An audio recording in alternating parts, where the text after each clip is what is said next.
Hello everyone.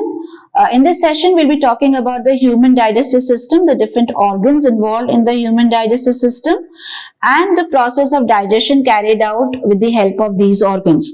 Now, digestion is a process where the complex substances or the complex molecules that we take in as food are broken down into simpler forms.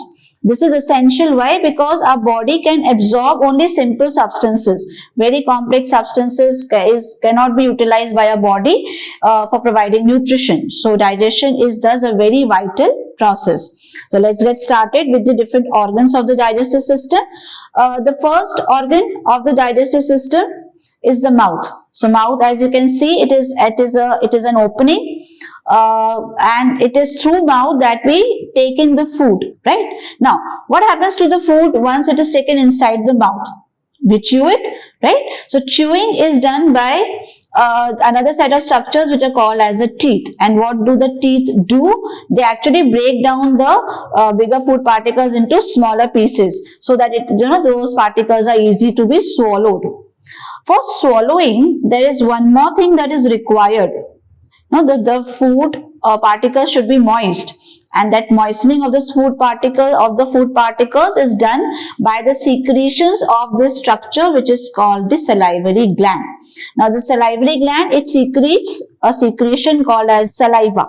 Saliva is a watery secretion, right? So it does help in the moistening of the food, and also it has the presence of an enzyme called as the salivary amylase. So this salivary amylase, it basically helps in the digestion of the starch component of the food that we have eaten. Starch. So starch is found in potatoes, in wheat, in rice. So whatever starch we have consumed, that is broken down into simpler form by the salivary amylase, and this process takes place in the mouth only, right? So digestion basically starts from the mouth only. So that is salivary gland. Then esophagus. Esophagus, as you can see, it's a tubular structure that basically extends from the mouth to the stomach part. And it is through the movement of the esophagus, the moistened food is transported to the stomach. Now this moistened food that has been acted upon by the saliva is called as the bolus. So esophagus transports the bolus from the mouth to the stomach through a specific movement called as the peristalsis. Now peristalsis it involves a series of contractions and relaxations. So that is how the esophagus, it pushes the bolus from the mouth into the stomach. Okay? Right. Now, the next organ is the stomach. So, stomach, as you can see, it's a bag-like structure, and it is positioned in the left part of the abdominal cavity. We'll study about the stomach and the digestion taking place in the stomach in the next section. Okay. Now, moving ahead, the stomach, it opens into the small intestine. Now, small intestine, it is the longest part of the digestive system. Also referred to as the alimentary canal. Now you must be wondering that the name is small intestine, but it is supposed to be the longest part.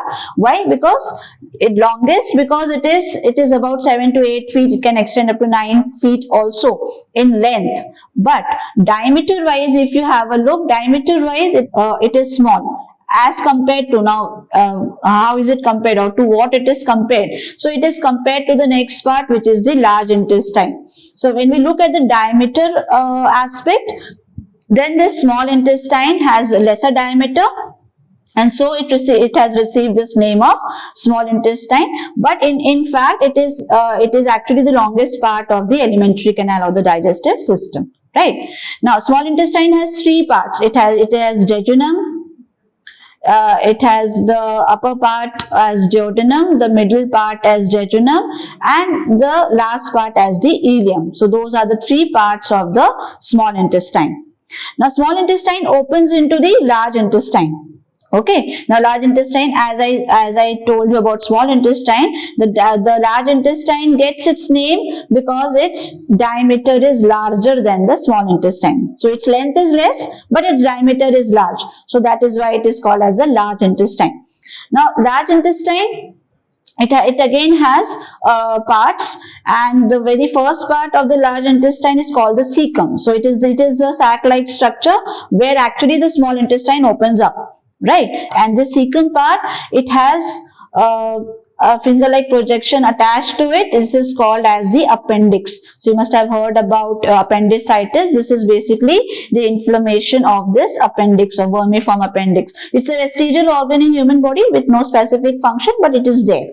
Right? So rectum is basically the last part of the large intestine, and this rectum, it stores the undigested food for some time before giving out of the body through this spore-like structure which is called as the anus. So this anus is supposed to be the last part of the alimentary canal. Mouth is supposed to be the first one and anus is supposed to be the last one. So those were the organs of the digestive system, human digestive system.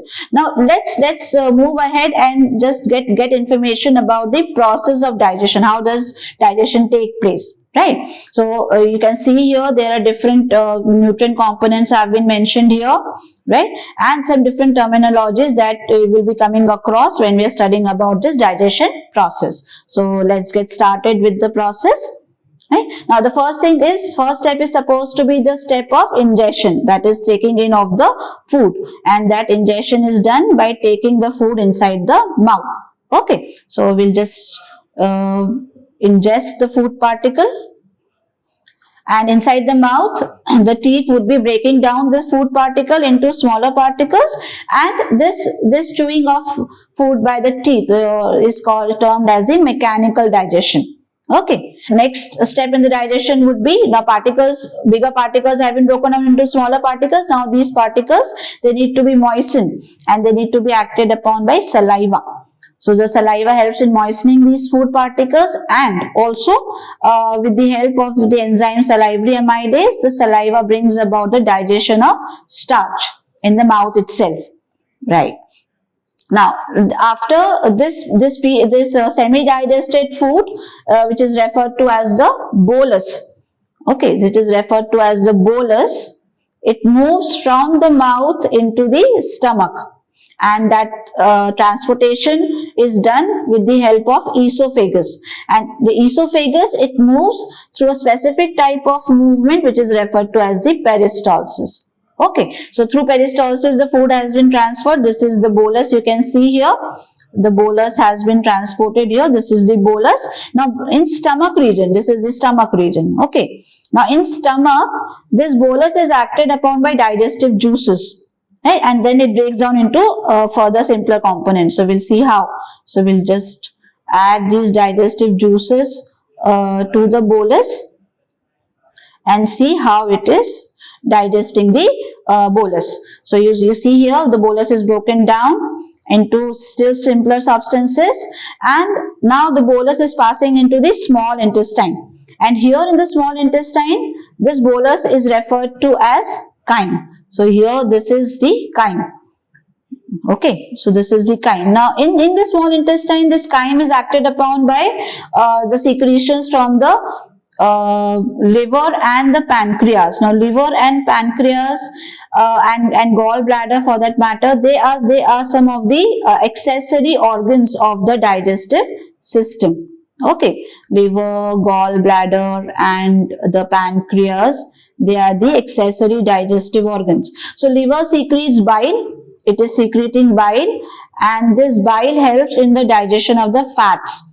And the bile is secreted by the liver, but it is stored in the gallbladder. So gallbladder is an organ that stores the bile, and then it releases this bile into the small intestine for the digestion of this chyme, right? So that is the process. Pancreas also give out the secretions in the small intestine, and these bring about the digestion of the chyme or the food nutrients that comprise the chyme. Okay, right. So we'll just see how that happens. So here the chyme is digested, and now the still simpler molecules that have been broken down by the secretions of the liver, pancreas, they move into the next part of the small intestine. Okay, now bile juice produced by the liver Right now, the next step, it takes place in the second part of the small intestine. Now, this part of the small intestine would be concerned with the digestion as well as the absorption process. Absorption is basically the transport of the digested substances into the circulation, blood circulation, from where it can be given to the different parts of the body. Now, this is done by some finger-like structures which are present in the wall of the small intestine, and these are referred to as the villi. Okay, these are referred to as the villi.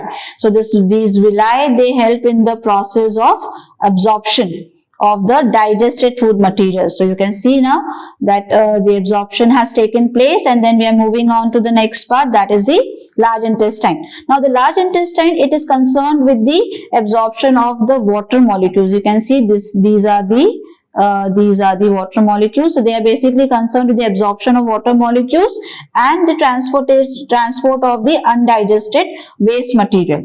Okay, so water molecules are absorbed because water is again a vital component, shouldn't be wasted. And you can see the waste materials. They are transported, or they move on to the next part of the large intestine, ready to be digested out or given out of the body. Okay. So large intestine has this dual function. Now you can see the waste material is transported to this part of the large intestine. From here, from this particular part, it would be moving on to the rectum part. I had told you rectum is the last part of the small intestine, and from the rectum, it would be then given out or digested out through the anus. Right. Right. So this is the anus part. So anus would be removing the waste material, undigested waste material from the body.